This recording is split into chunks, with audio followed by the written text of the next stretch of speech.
Valerie's life had been difficult. Her father died heroically in a conflict zone when she was still little. Her mother raised the girl alone, struggling to provide for her daughter, but she wasn't very successful at it. Valerie's mother, Veronica, was often sick. Sometimes she was on sick leave for months, until her employer would hint that he didn't need perpetually ill workers. After quitting voluntarily once again, her mother would lock herself in her room and sob into her pillow from helplessness. Money was always tight for her and her mom. Sometimes dinner was just bread that the girl dipped in salted sunflower oil or plain pasta. In class, she was dressed worse than anyone. Children can be cruel. They say what they see. In class, Valerie was considered an outcast. Her poverty, her clothes, were discussed by all the girls. She grew accustomed to the mockery of her classmates, whispering at the back desk about how Valerie had come to school in a patched-up sweater again. When Valerie turned 14, her mother passed away. She was taken in by her aunt, her late mother's sister. But life didn't get better for Valerie there either. Aunt Clara called the girl a freeloader and a lazybones, though Clara herself had no inclination for work or keeping house. Claudia quickly figured out that Valerie was quite grown up and could be used for housework. The aunt piled all the household chores onto her niece, and even sent her to the nearest store for wine, a place where alcohol was sold on credit by Clara's best friend who worked there. Aunt Clara loved to sip a little red wine in the evenings. When there was no money for wine, she wasn't above running to a neighbor for homemade moonshine. By the end of the month, the two of them would be dipping bread in plain oil. Money never stayed in Clara's hands for long. After paying off debts, the aunt and her niece were broke. When drunk, her aunt would always sing the same song about Valerie being a burden, and when she would finally get married, often reducing her niece to tears. That same friend who sold wine to Valerie for her aunt had a son. Evelyn worked in the store. Clara was fiercely envious of their family's wealth. More than once, the aunt tried to talk to Valerie about whether she liked her friend's son, but the girl just remained silent.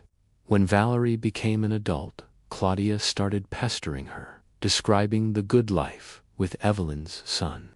But she was thinking more about her own well-being than the girl's. If Valentina became the wife of the store owner, she wouldn't be left wanting.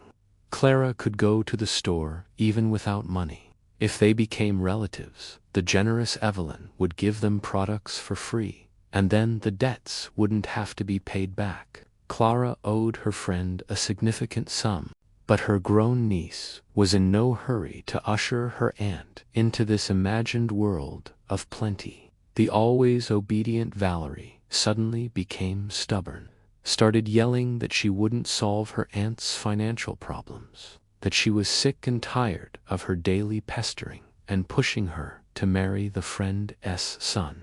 One day, Valerie snapped, "I am not going to solve your financial problems." Then the niece left, slamming the door loudly. Returning some time later, Valerie gathered her meager belongings, taking with her a piggy bank her aunt didn't know about. She had been saving money, ruble by ruble, since she ended up in that house. The saved money should have been enough to pay for a room. The girl also didn't forget to take her father's medals and award documents. The awards were her only memory of her deceased father. One medal became a talisman for Valerie. The money was enough, not only to pay for a modest rented room from an elderly landlady, but also for food for the first while. After moving out from her aunt's, the girl thought about how to live further. Going to study was out of the questions. She had to pay for the room and support herself while studying.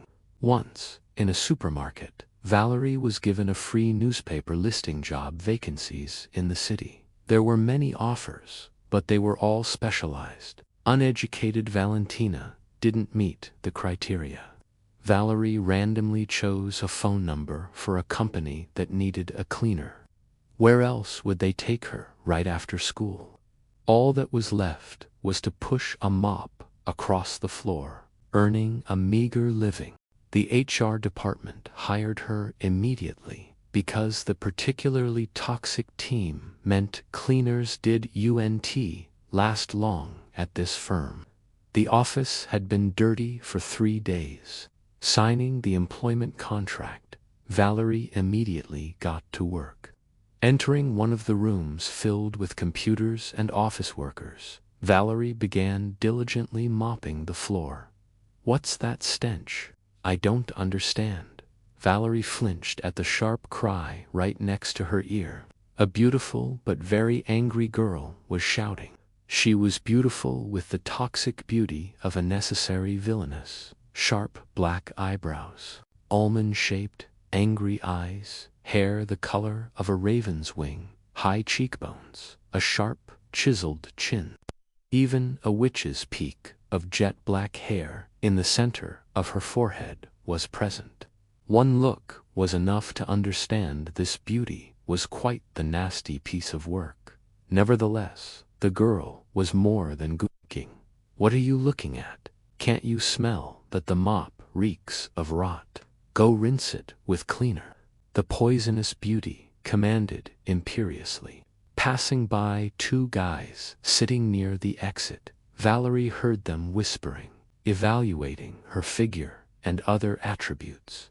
Valentina was also a pretty girl, but unlike her adversary, who sent the new cleaner to rinse the mop's rubber head, Valerie's beauty was soft and gentle. Valerie had kind features, large gray eyes, a high forehead, childishly full lips, light, thick hair tied in a careless ponytail with a simple terry elastic. Even her old, out-of-fashion, baggy clothes couldn't hide her thin waist and full bust. Eyes shyly cast down, mop in hand. She reminded the guys of a poor Cinderella scolded by one of the evil stepmother's daughters. They shared these observations in a quiet whisper so the office queen, Marianne, wouldn't hear them. It was she who had yelled at Valerie. They also shared impressions of the new cleaner. "The girl is definitely something. Only her clothes and shoes are pathetic." But the guys were wrong to think Marianne couldn't hear their whispers. The office queen had excellent hearing, a trait of all nasty women who love to play dirty tricks on others. Valerie hadn't even left the room before Marianne was gleefully discussing every item of her poor, shabby wardrobe with her female colleagues. Valerie wanted to break the mop over her knee and tell them all to go to hell, but memories of her own desperate situation stopped her. Not giving in to the surge of emotions, the girl rinsed the rubber head, returned to the office, and started mopping again, ignoring the mockery from the female half of the team. Every day at work felt poisonous. Marianne managed to turn not only the employees but also the management against the new cleaner. Only one guy felt sorry for the girl, the one who had called her Cinderella upon first meeting her. Once, he secretly waited for Valerie near the office because the cleaner's workday ended later than the others. Waiting for her, Igor invited her to a cafe. They chatted happily. Igor seemed like an open and kind guy to Valerie. But the next day, in one of the long office corridors, one of Marianne's friends approached her. "You fool, found someone to hook up with. Igor is Marianne's guy. They're getting married. She'll make your life hell if I tell her you went to a cafe with him. Mariashka is about to become department head. You'll have fun then," the Viper said. The next day brought Valerie an unpleasant surprise. When she entered the room where Marianne's department was located, a song started playing. "Hello, second-hand girl. Meanwhile, Maryashka, with a serious face, asked her which flea market she could buy a similarly vintage sweater like Valerie's. The broken shoes on the girl's feet Marianne called an NKVD relic, and Spanish boots, inventing new, sophisticated humiliations for every item in Valerie's wardrobe. The workers present during Valerie's humiliation politely giggled at Marianne's mean jokes.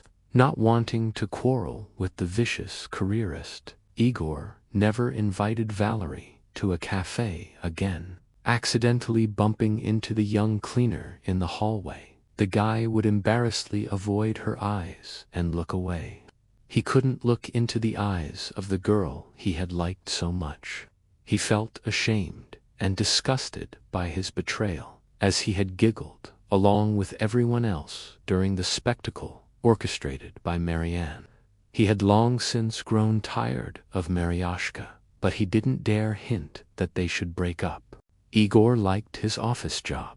The salary suited him. He didn't want to rock the boat by quarreling with the future department head. Guys like Igor are called opportunists. The guy hoped for career growth, to carve out his place in the sun by any means, even if it meant trampling on sincere feelings and betraying his barely nascent love.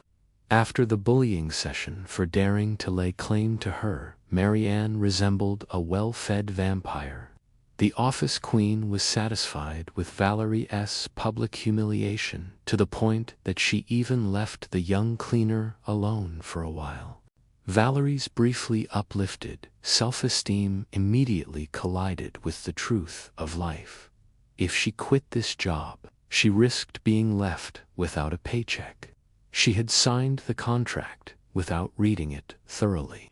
Later, when she went to HR to talk about quitting, she was told that if she left before working at least 1 month of the agreed 40, she wouldn't get a penny. Supposedly, it was written in the contract. Losing her earned money was a pity, so she had to stay. The money from the piggy bank was almost gone. Besides, Valerie now cared for a little pet. She couldn't leave Martin hungry. A small white kitten had somehow sneaked into Valerie's office. She had to hide him from the evil Mareshka until the end of the workday. Being kind-hearted, she couldn't leave the helpless month-old kitten on the street and took him home.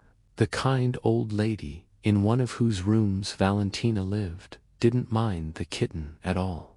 Valerie named the kitten Martin, and when money was almost gone, the girl shared her last kefir with her pet. The long-awaited payday coincided with the day the boss decided to visit the office.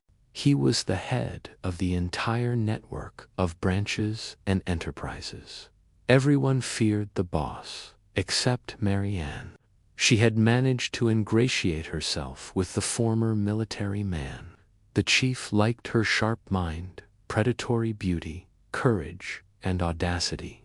When management was making its rounds, the boss didn't fail to drop by his favorite's department. Seeing him, Marianne rose from her seat and hurried to meet him, accidentally elbowing a half-drunk coffee sitting on the armrest of a massive computer chair. The remains of coffee spilled silently from the paper cup that fell to the floor. Quickly kicking the dirty cup under the table with her foot, Marianne broke into a welcoming smile and approached the boss. "Hello, Nicholas Ivanovich. It's been so long since you visited. We missed you." Marianne skillfully pursed her beautifully outlined lips as if she wanted to kiss the boss. Then she shot a vengeful look at Valerie, who was wiping down the photocopier with a cloth, and continued, "Though, you know, it's not boring here. HR hires just anyone. The new cleaner does a poor job. We have to sit in a pigpen." Marianne gently took the boss by the arm and led him to her workstation, pointing her finger at the spilled coffee stain. Feigning anger, Marianne nodded towards Valerie. "See, do you see how our cleaner cleans? She completely ignores my workstation. It's not cleaned at all here. It's dusty and dirty now. Nicholas Ivanovich frowned.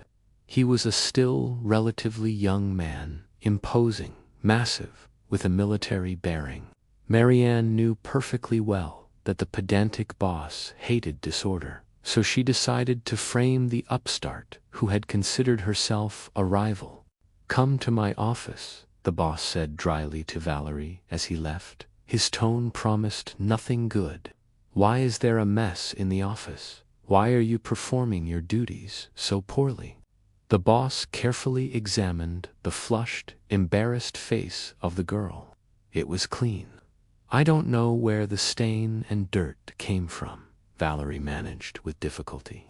"Marianne just doesn't like me in the office. She constantly picks on me. Probably she spilled the coffee on purpose. She just wants you to fire me." The girl suddenly found courage in front of her superior. Valia gave her first and last name. Hearing Valentina's rather rare and unusual surname, the boss became agitated. "You're patronymic. What was your father's name?" Valia lowered her head, but then raised it proudly again. "His name was Yuri. He died." But the boss interrupted her, continuing for her, "In the North Caucasus. He was my friend. The captain died from a fatal wound, saving me, pulling me from the line of fire. Then he fell into a long thought." Valerie stood opposite, shifting from foot to foot. The silence dragged on. "So that's it," she says. "Maryashka set up some hazing. We'll figure it out. Go work for now. Tomorrow I'll order them to hire another cleaner. It's not fitting for a hero's daughter to push a mop across the floor. You will go to study. Is your mother alive?" Valentina shook her head negatively. "Long ago." The girl nodded affirmatively. "An orphan, then. Do you have a place to live?" Valeria shrugged. "Lived with my aunt. Now I rent a room." The boss clenched his hand on the table into a fist, so hard his knuckles turned white. "We'll figure it out." The HR manager, uncharacteristically fawning and ingratiating, approached her. He brought a new contract. She had been hired for the position of a customer service operator. In the second half of the day, the boss arrived. He again invited Valerie to his office, where he handed her keys to an apartment. Nicholas Ivanovich laughed heartily. "Move in with an alligator, for all I care. The apartment has been empty for a long time. You and the cat can be the masters together." Taking her things and Martin, Valerie said a warm goodbye to the old lady she rented the room from and moved into a spacious 3-room apartment. It was only her Aunt Clara who constantly insisted there was no money for education. Her late father's friend insisted on her enrolling in the university's economics faculty. Watching the transformation in the former cleaner's appearance and behavior, and the management's attitude towards her, Igor suddenly found the courage to tell Marianne that their relationship had run its course. This statement didn't wound Marianne at all. She had long considered him a hopeless loser, and was already trying to court her new boss as son at her new job. Once, buying cat food for Martin, Valerie knocked one of the cans of pita off the shelf. It was deftly caught by a strong hand before it hit the floor. "Not skimping on the cat, I see. Buying good food," he said, putting the can back and nodding approvingly at the bag of cat food in Valerie's hands. He was a tall, unfamiliar guy. I love him, that's all," Valerie said. It took less than 10 minutes after meeting for the young man and woman to chat as if they were old acquaintances. Archibald understood Valerie's jokes, and Valentina liked his openness and his views on life, which he willingly shared with her. Without Valerie noticing, Archibald walked her home. They stood by the entrance for a long time, chatting about everything. They wanted to talk to each other. The young guy and girl really didn't want to part, but it was already too dark outside. Valerie thought it was improper to so clearly show mutual attraction on the first day of meeting. But Archibald beat her to it, saying he didn't want to leave, but propriety demanded etas if he had read her thoughts. Going up the steps, Valentina thought in surprise that it was all true about impulses, about the unity of souls, about finding your person. She spent the whole night without sleep, replaying in her head the plots of novels she'd read to tatters, where the heroes met their other halves. In the morning, completely sleep-deprived, Valerie got ready for work. For the first time in a long while, she didn't want to go. She wanted to run to the pet store to try and find Archibald. In their conversation, they had even forgotten to exchange phone numbers. How surprised she was when, leaving the building, she saw him. "You know, I couldn't leave you. I just ran home to feed my cat. I watched your window all night," the guy said, pointing to the second-floor windows where Valerie lived. "You didn't sleep either. I saw the light on in your bedroom all night. It's fate, you understand. It was predestined. You are mine, and I am yours. Period," Archibald said, drawing the girl to himself and greedily inhaling the scent of her hair. "If you liked the story, please support me with a thumbs up. And to find out about new, interesting stories, click the bell when subscribing. All the best to you."